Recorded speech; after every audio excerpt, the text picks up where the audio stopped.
তিনি আগস্टनि 25 सालमारि स्रांसल शारिक दामस्नि तामितंमा जरा बिश्रामगंज फायर सार्भिसनि उल्टा बाबाय लाहार कतर गाना बापिराज फार्निचार शोरूम कताल फियोगै रोखा मंत्री टिंकुरय फिता रासुई बिश्रामगंज बापिराज शोरूम कताल फियोगै रैखा लगियो तंगो एमएलए कल्याणी साहाराय चेयरमैन नवादल बनिक विशालगढ़ बुखास्ते पुलिस तांगफां दुलाल दत्त बिश्रामगंज थानानि ओसि अजित देवबर्मा बिश्रामगंज बाजार कमिटिनि तांगफां लिटन देवनाथ शोरूमनि मैनेजर तापस चक्रवर्ती शोरूमनि फाउंडर निरंजन दे खबैकुबनि आदंग्रक बिश्रामगंज आमचिनि लुकुरक ताई फार्निचार पाइना बागै आगलियो थाना नांगलिया बिश्रामगंजनि बापिराज फार्निचार शोरूमनो जे नांमानि बेबाग फार्निचार मानि माननाय बिश्रामगंज आमचायाव तंनाय लुकुरक आबो सिमिया अ शोरूम कताल फियोगजाकमानि बाय गोबांमा बेकार सिख्ला सिख्ली रक बाहायनो सामुंनि बागै लाम मानबायखा চতুর্থীতে এই শুভ দিনে বাপ্পিরাজের একটা নতুন শোরুম উদ্বোধন হয়েছে।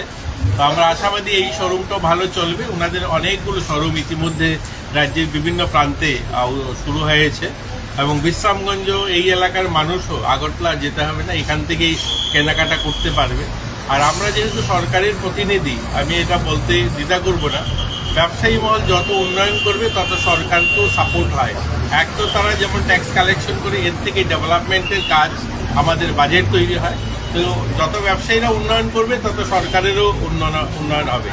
আর গোটা রাজ্যের পরিবর্তন হয়েছে, দেখেছেন অনেকগুলো শপিং মল, অনেকগুলো ব্র্যান্ড আমাদের রাজ্যে এসেছে। এতে করে কি হয়েছে, বিকল্প যে মানুষের রোজগারের ব্যবস্থা, এটা একটা বড় মাধ্যম হয়েছে। আজকে অনেকগুলো শপিং মল আমাদের এখানে এসছে, শপার্সটাও এসছে, প্যান্টুন এসছে, অনেকগুলো ব্র্যান্ড আপনারা দেখেছেন এসছে। এগুলো আসার কারণে কি হয়েছে, গোটা রাজ্যে যদি দেখুন 100-এর উপরে ব্র্যান্ড এসে গেছে, তো এই প্রত্যেক ব্র্যান্ডে যদি 40-50 জন 100 করে লোক কাজ করে, কত মানুষের রোজগারের ব্যবস্থা হয়েছে। তো এটাতে সরকারের একটা সাপোর্ট আর যুবদের একটা রোজগারের ব্যবস্থা। তো বিশ্রামগঞ্জেও একটা নতুন শোরুম হওয়াতে এখানে কিছু লোকের রোজগারের ব্যবস্থা হবে, আর একটা হলো মানুষের পরিষেবাও পাবে।